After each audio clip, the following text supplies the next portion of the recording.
Welcome to Becoming the Ultimate Coach. I am the Jock. This is the Doc, and we're going to continue our series on fitness trends. And in this episode, we're going to be talking about smart gyms. Smart home gyms. So, Dr. J, when it comes to smart home gyms, are you going to swipe right, swipe left, or are you looking a little longer? On this one, I'm looking a little longer. What about you? I feel like looking a little longer is kind of the easy way out. I've been choosing a lot of that recently, but I'm going with that one too, because so much of it depends on the person, which we'll get into.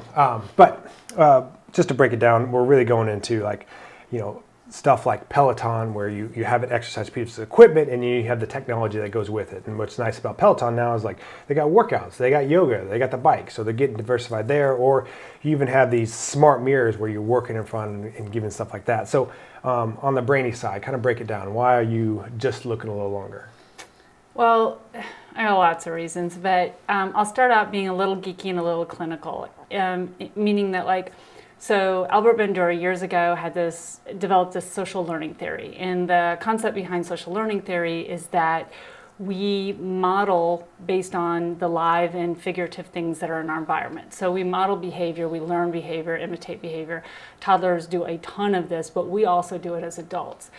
And because of that, it has to do with what you see, how well you retain information, how well you act on it is based on the environments you put yourself in.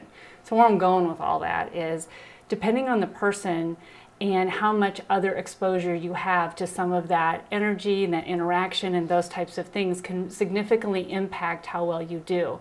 So one of the things is, if I'm on an app and I'm looking at that, and my only models for fitness are super healthy or super lean or all of these things, and everybody's crushing it and killing it and whatever, and I don't see myself in that, and I'm trying to imitate that, that can be challenging. The second part of that is that a lot of times, and we know this anyway, right, is the environments that we put ourselves in can significantly impact our ability to achieve certain results. And so for some people, working out at home is where it's at for them. I have a really good friend that's a doctor and a surgeon, and she's oftentimes on call, and her schedule is so varied that having something at home allows her to be much more consistent than if she was trying to schedule to go somewhere else. But she's also around other environments that support the lifestyle that she wants. So again, I'll stop there for a second, but that's kind of my big thing is on that, how we learn, and a lot of people are engaging in workouts and fitness to add to their lifestyle, sustain that, and make it a consistent habit. So for me, there's a lot of variables in smart home gyms. Yeah, so what I like about it is I have a bunch of clientele that I work with one-on-one wise that they do this as kind of an additional piece of what they're doing. So they'll come and see me a couple times a week. They might go to a yoga class, and then they can do their Peloton or whatever it is at home. And so my big thing when working with clientele is I want some activity every day.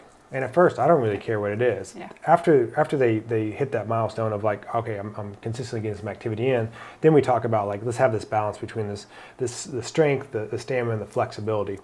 And I feel like the stamina is an easy one for people to do on their home on a bike, because they don't need someone standing beside them being on the treadmill or the bike for a half an hour. The part where I feel like most of these are missing is each person needs a fitness guide. And we talk a lot about this as we teach the behavior coaching, as we teach our system. Our big thing is teaching coaches we want to guide people just not on the physical side, but on everything that they're doing inside and outside the gym that's going to help them move towards their goal. And so some of these workouts are just going to be something they're I got a good sweat during that, or I got a good leg workout, or whatever it is. And that could be beneficial. But I also see some people that they almost have conflicting activities to what their goal is. So someone I'm working with, they're I really want to get stronger. I want to put on some muscle. And they're riding the bike every day. I'm well, that's not really line up with your goals. And do they have a good guide to kind of help them with that? So in conjunction with a good program and a good guide, I think it can be beneficial. If people are just kind of getting on it and not looking at everything else that they're doing in their fitness journey, they're probably going to come up short. Well, and to your point about fitness journey, and obviously you and I are pretty bullish, as you like to say, on things like stress management, relationships, and overall health and happiness and things like that. And so one of the things I always encourage people to also do is, what environment is this smart home gym in? In other words, do you have a space at home that when you go in, you're excited to work out, you're looking forward to it, that you're not constantly hearing, like I know when my kids were little, I just couldn't do it at home because if I'd hear their voices or something, my head's already going there, what do they need, are they okay? And I was highly distracted and it was just hard for me to do. And I do better if I remove myself, and it's also me time. So if I compare doing this activity with me time. Now, if you have a spot in your house that works, and when you walk in, you're like, yes, I'm gonna kill it, and you're going after it, that can be very different. A lot of people, though, that I know will get excited about having a home gym, put it together, and say, I just can't get my butt in that door. Yeah. And yet I can get myself in a car and go drive somewhere. So I'm not pro or con on that, as long as when you do that, and if you're investing that money, that you're really also thinking about where you excel. And to your point, maybe it is a couple of days that environment works for me, and then the other days I do need to go somewhere else.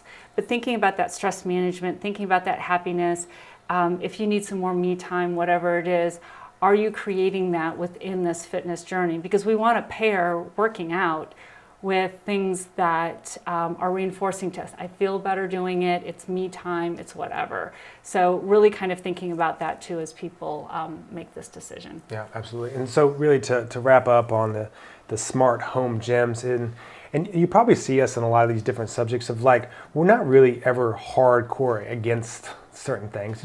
It depends. It's always taking a step back. So, which is also nice when clients ask about these things, because that's really what this is important. If we're going to be the guide to clients on their fitness journey, they're going to come to us with a lot of questions like this.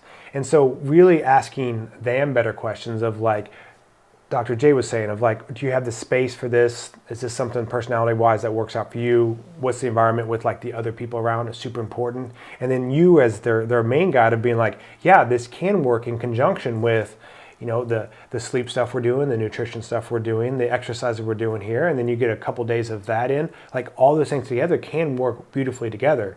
But if it's just something that you're just going to do this one little piece of the bigger picture of what you need to do, it's like you're probably going to come up short. So that's all we have today. See you next time.